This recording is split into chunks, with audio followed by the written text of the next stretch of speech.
नमस्कार दोस्तों, मैं राहुल आप सभी का मंथन में स्वागत करता हूं। आज से हम लोग एक नया सेशन को प्रारंभ कर रहे हैं जो झारखंड की प्रतियोगी परीक्षाओं से संबंधित है। और आज अगर हम लोग बात करें तो यहाँ पर हम लोग झारखंड एक्साइज कांस्टेबल के अतिरिक्त एलडीसी और आगामी झारखंड में आयोजित होने वाले विभिन्न प्रतियोगी परीक्षाओं के रिवीजन सेशन को लेकर के आया हूँ।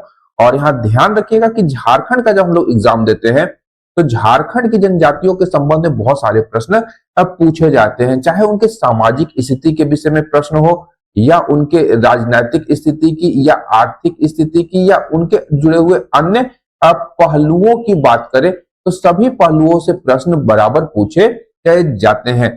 सेशन मूल रूप से रिवीजन सेशन होने वाला है और हम लोग फोकस करेंगे केवल उन तथ्यों पर जो तथ्य बराबर एग्जाम्स में पूछे जाते हैं, यानी एग्जाम ओरिएंटेड ये सेशन केवल होने वाला है। डिटेल्ड वे में हम लोग नहीं चलेंगे और छोटे छोटे सेशन के माध्यम से हम लोग झारखंड की सभी 33 जनजातियों को कवर करने का प्रयास करेंगे, ये ध्यान रखिएगा। और अंत में इसी का मैं एक मैराथन सेशन आप लोग के लिए करवा दूंगा। मेरे ख्याल से 6 से 7 दिनों के अंतर्गत सारे वीडियोस आपको झारखंड की जनजातियों से संबंधित मिल जाएंगे। तो हम लोग यहाँ पर सेशन को प्रारंभ करते हैं और फटाफट सबसे पहले अगर हम लोग देखें तो यहाँ पर ध्यान रखिएगा कि नीचे मैंने थंबनेल में ही दिया हुआ था कि आज हम लोग सवर, कोरवा, बिरहोर और परहिया जनजातियों को देखेंगे और इनसे संबंधित जो भी प्रमुख तथ्य हैं केवल उसे कवर करेंगे, ये ध्यान रखिएगा। सेशन छोटा होने वाला है, ज्यादा लंबा सेशन में रखने का प्रयास नहीं किया है, रिविजन सेशन है। चलिए, तो अगर हम लोग सवर जनजाति की बात करेंगे तो यहाँ पर बार बार नहीं बोलूंगा कि सामाजिक पहलू है, आर्थिक पहलू है, राजनीतिक पहलू है, ये आप ध्यान में रखेंगे। तो सबसे पहले बात करेंगे शादी ब्याह सभी जगह पे होता है, सभी जनजातियों में होता है। और सवर जनजाति की बात करेंगे तो इसमें बधु मूल्य को और पोटे कहा जाता है। पहला ही प्रश्न बड़ा महत्वपूर्ण हो सकता है, ये ध्यान रखिएगा। राजनीतिक पहलू की जब हम लोग बात करेंगे तो पंचायत प्रमुख को सवर जनजाति में प्रधान कहा जाता है और गांव के पुजारी को देहुरी कहा जाता है। ये तीनों तथ्य आप याद रखेंगे सवर जनजाति से संबंधित। पहला बधु मूल्य पोटे कहा गया, पंचायत के प्रमुख को प्रधान कहा गया और गांव के पुजारी को देहुरी कहा जाता है सवर जनजाति में। यहाँ उल्लेखनीय तथ्य है कि जब ब्रिटिश काल था भारत में तो 1871 ईस्वी में इस जनजाति को आपराधिक जनजाति के रूप में घोषित कर दिया था। ये बड़ा इंपॉर्टेंट है और एक नया फैक्ट आप लोग के लिए निकल करके आएगा। जैसे हम लोग बात करते हैं महाश्वेता देवी, तो महाश्वेता देवी की जब हम लोग बात करते हैं तो बिरसा मुंडा के जीवन पर इन्होंने काफी ज्यादा कार्य किया था। अरण्य अधिकार उन्होंने एक उपन्यास लिखा था जिसमें बिरसा मुंडा का उल्लेख किया गया था, उनकी क्रांति को किया गया था। तो यहाँ ध्यान रखिएगा कि महाश्वेता देवी ने सवर जनजाति पर विशेष रूप से कार्य किया है। बड़ा इंपॉर्टेंट है, ये प्रश्न पूछा जा सकता है कि किस लेखिका या किस सामाजिक कार्यकर्ता ने सवर जनजाति के ऊपर सर्वाधिक कार्य किया, तो महाश्वेता देवी ने। अगर सर्वाधिक संकेंद्रण की बात करेंगे तो इस सवर जनजाति का मूल निवास अगर हम लोग देखें सर्वाधिक रूप से सिंहभूम में, आपका पूर्वी और पश्चिमी सिंहभूम में इनका मूल संकेंद्रण देखा जाता है। इसके अतिरिक्त भाषा बांग्ला, हिंदी और उड़िया ये लोग बोलते हैं, ये भी ध्यान में रखना है, उतना महत्वपूर्ण नहीं है। अब दूसरी जनजाति की अगर हम लोग बात करेंगे तो ध्यान रखिएगा, दूसरी जनजाति है हमारा कोरवा। कोरवा की अगर बात करेंगे तो इसका मूल संकेंद्रण अगर हम लोग देखें तो पलामू में है, ये याद रखिएगा। जनजातियों के संकेंद्रण से संबंधित प्रश्न अक्सर हाँ पूछे जाते हैं जेएसएससी या जेपीएससी की प्रतियोगी परीक्षाओं में। तो कोरवा का सर्वाधिक संकेंद्रण आपका पलामू में है और ये लोग कोलेरियन समूह से संबंधित है। झारखंड में विभिन्न जनजातीय समूह निवास करती है, उसमें से एक कोलेरियन समूह है जिसे हम लोग मुंडा समूह के रूप में भी जानते हैं। तो कोलेरियन समूह में आती है कोरवा और ये पलामू में निवास करती है। अगर बात करेंगे इनके आर्थिक व्यवसाय की तो ये मूल रूप से शिकारी और संग्रहकर्ता के रूप में ये अपने आर्थिक गतिविधियों को अंजाम देते हैं, ये ध्यान रखिएगा। लेकिन वर्तमान की बात करेंगे तो इन्होंने कृषि कर्म को भी अपना लिया है। अगर इनके झारखंड में आगमन की बात करें तो इनका झारखंड मूल रूप से एमपी से हुआ है और वर्तमान की अगर हम लोग बात करेंगे तो ये छत्तीसगढ़ से ये लोग झारखंड में प्रवेश किए थे। इनके पंचायत को मैयारी कहा जाता है, ध्यान रखिएगा। इनका जो जातीय पंचायत होता है इसे मैयारी कहा जाता है, ये बड़ा ही इंपॉर्टेंट है, याद रखिएगा। कोरवा जनजाति के जातीय पंचायत को मैयारी कहा जाता है और स्थानांतरित कृषि ये लोग करते हैं, जैसा हम लोग पूर्व में कह चुका हूं मैं, ये लोग कृषि कर्म को भी अपना लिए हैं। ये लोग मूलतः स्थानांतरित कृषि करते हैं। इनके स्थानांतरित कृषि को बियोडा कहा जाता है, ये भी ध्यान में रखिएगा। इनके ग्राम रक्षक देवता को गमिल कहते हैं, ये ध्यान रखना है। गमिल आपका जो हमारा क्या है इसे नाम, कोरवा, कोरवा जनजाति का ग्राम रक्षक देवता है, ये ध्यान रखिएगा। और पशु रक्षक देवता के रूप में रक्षसेल जाने जाते हैं, ये दोनों ध्यान रखिएगा। इनके धार्मिक मान्यताओं से संबंधित ये प्रश्न है और यहाँ से प्रश्न अक्सर हाँ पूछे जाते हैं। अगर धार्मिक प्रधान की बात करें या पुजारी की बात करें तो इनके धार्मिक प्रधान को बैगा कहा जाता है, ध्यान रखिएगा। गमिल, रक्षसेल और बैगा, ये तीनों ध्यान रखिएगा धार्मिक पहलू को निरूपित करते हैं। कोरवा की बात करेंगे तो कोरवा के पश्चात हम लोग बिरहोर जनजाति को देखेंगे और बराबर कई एग्जाम्स में बिरहोर जनजाति के विषय में पूछा गया है। बिरहोर का सबसे पहले शाब्दिक अर्थ ही पूछा जाता है कि बिरहोर का शाब्दिक अर्थ क्या है, तो जंगल का आदमी, ये ध्यान रखिएगा। और बिरहोर शब्द की उत्पत्ति अगर हम लोग देखें तो ये मुंडारी भाषा के शब्द से हुई है, बड़ा इंपॉर्टेंट है, जंगल का आदमी, ध्यान रखिएगा, कई बार पूछा हुआ है।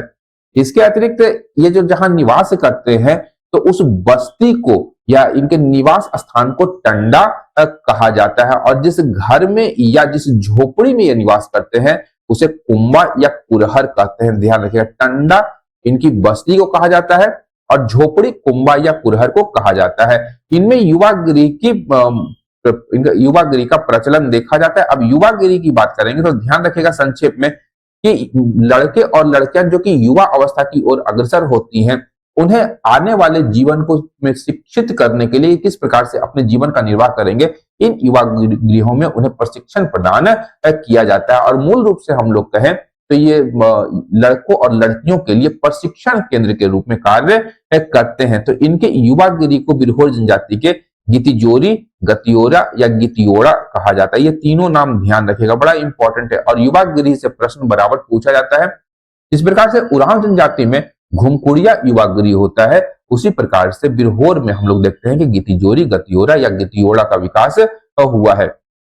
यहाँ ध्यान रखिएगा कि लड़कों और लड़कियों के लिए अलग अलग युवागिरी का प्रचलन देखा जाता है। लड़कों के युवागिरी को डोंडा कीठा और लड़कियों के युवागिरी को डिंडी कुंडी कहा जाता है। ये दोनों नाम याद रखिएगा गितिजोरी के साथ में। डोंडा कीठा लड़कों के युवागिरी और डिंडी कुंडी जो है आपका लड़कियों का युवागिरी के रूप में जाना जाता है। इनमें विवाह का भी प्रचलन है, ये ध्यान रखिएगा। और जिस प्रकार संथालों में विवाह को बापला कहा जाता है, उसी प्रकार बिरहोर जनजाति में विवाह को बापला ही कहा जाता है। और इनमें सर्वाधिक प्रचलित विवाह है सदर बापला, ध्यान रखिएगा। इनमें सबसे ज्यादा प्रचलित विवाह सदर बापला है। वहीं सेवा विवाह को किरिंग जवाई बापला कहा जाता है। सेवा विवाह किरिंग जवाई बापला है। सह पलायन विवाह उदरा उदरी बापला है, साथ में दोनों भाग गए। विनिमय विवाह की बात करेंगे जिसमें एक्सचेंज होता है लड़का और लड़की का, इसे गुआ बापला कहते हैं। सहट विवाह, इसे बोलो बापला कहा था। लड़की अब जबरदस्त बोले कि बोलो अब हम इसे ब्याह करना है, तो सहट विवाह हो गया, साथ में दोनों हट कर लिए लड़का लड़की, तो बोलो बापला हो गया। अब विधवा विवाह की बात करेंगे तो ध्यान रखिएगा जनजातियों में सांगा विवाह होता है। जनजातियों में विधवा विवाह को जनरली सांगा कहा जाता है। और यहाँ पर अगर बिरहोरों की बात करेंगे तो इसे सांगा बापला कहा जाता है।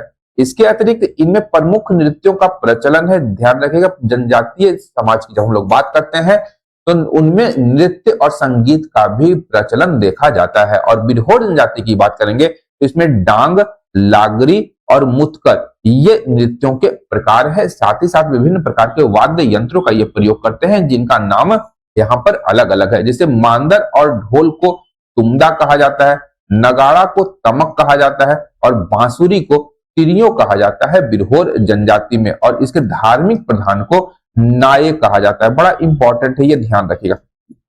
धार्मिक प्रधान बिरहोर जनजाति का जो धार्मिक प्रधान होगा उसे नाये कहा जाता है। और यह जो एकमात्र ऐसी जनजाति है जो झारखंड के अलावा कहीं नहीं पाई जाती है। ये जेपीएससी 2003 का ये प्रश्न है, ये ध्यान रखिएगा, बड़ा इंपॉर्टेंट है। झारखंड के अलावा ये कहीं नहीं पाई जाती। कौन सी? तो बिरहोर जनजाति। इसके बाद अगला जनजाति है हमारा तो परहिया, याद रखिए। परहिया जो है ये लघु द्रविड़ कहा गया है, लघु द्रविड़ कहा गया। इस जनजाति को किसने कहा है?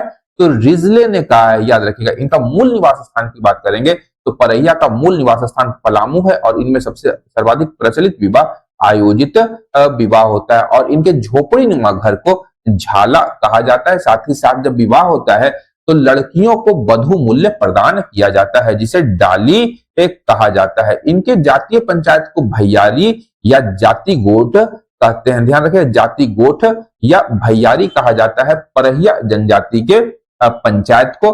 और ग्राम पंचायत का जो मुखिया है वह महतो या प्रधान कहलाता है। मूल रूप से अगर हम लोग देखें तो इनका मुख्य पेशा है बांस की टोकरी और ढोल बनाना। बांस की टोकरी और ढोल बनाना हमारा जो परहिया जनजाति है उसका मूल पेशा है। ये लोग स्थानांतरित कृषि भी करते हैं, जिसे बियोडा कहा जाता है। और इनके सर्वाधिक प्रमुख देवता है धरती। ध्यान रखिएगा, प्रमुख देवी या देवता धरती है, इंपॉर्टेंट है, ध्यान रखना है।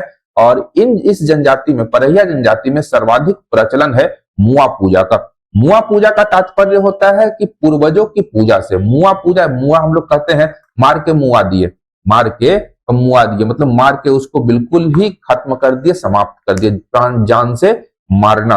तो मुआ पूजा का आशय हो गया आपका पूर्वजों की पूजा से। तो मुआ का अर्थ सीधा समझ जाइए कि जो व्यक्ति मर चुके हैं, जिनका देहांत हो चुका है, उनकी पूजा का संबंध मुआ पूजा से है। और इनका धार्मिक प्रधान की बात करेंगे तो इसे दिहुरी कहा जाता है।